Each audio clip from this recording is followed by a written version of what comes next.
สวัสดีทุกๆคนอยู่ดีไม่แห้งพวกกบาทาวอนคนอยู่สวน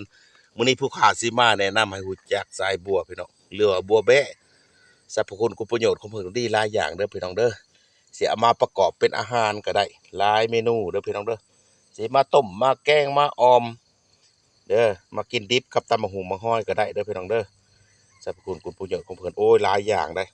พี่น้องผู้ใดที่เป็นท้องผูกบ่มักถ่ายบ่มัก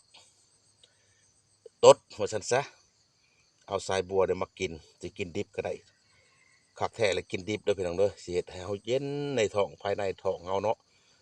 เด้อพี่น้องเด้อผู้ใดที่ทายากเอาสายบัวมากินเป็นประจำเด้อพี่น้องเด้อถ้าผู้ใดอยากลดน้ำหนักบ่อยากมีไขมันในห่างในกายเฮาเอาสายบัวมากิน สิควบคุมน้ำหนักเฮาได้ดีเด้อพี่น้องเด้อบำรุงสายตาผู้ใดเป็นตาฝ้าฟางเด้อพี่น้องเด้อเอาสายบัวมากินกินสดก็ได้กินสุกก็ได้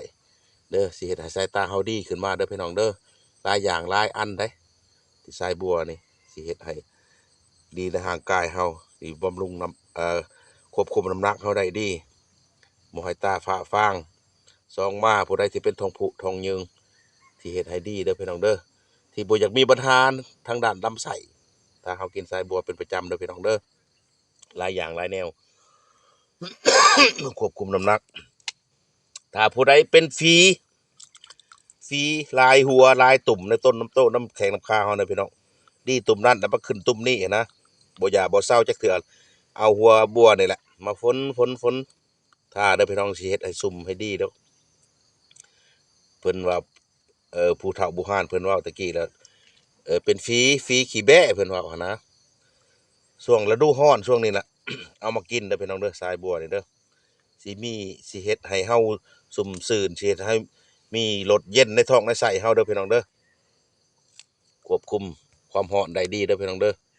เอาไปกินไปใส่รสอันนี้ฮะสายบัวปู่ย่าตายายเฮาใส่กันมาตัวนี้ดีที่สุดถ้าผู้ใดเป็นฝีเด้อพี่น้องเด้อ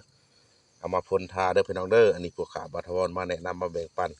ดีหลายอันหลายแนวเด้อสายบัวเนี่ยแต่ใส่กันตั้งแต่โบราณกาลเฮามาแล้วเอาใส่แล้วก็กินแล้วก็อย่าเจ็บอย่าจนร่ำรวยกันอยู่ดีมีแห้งเด้อพี่น้องเด้อสาธุ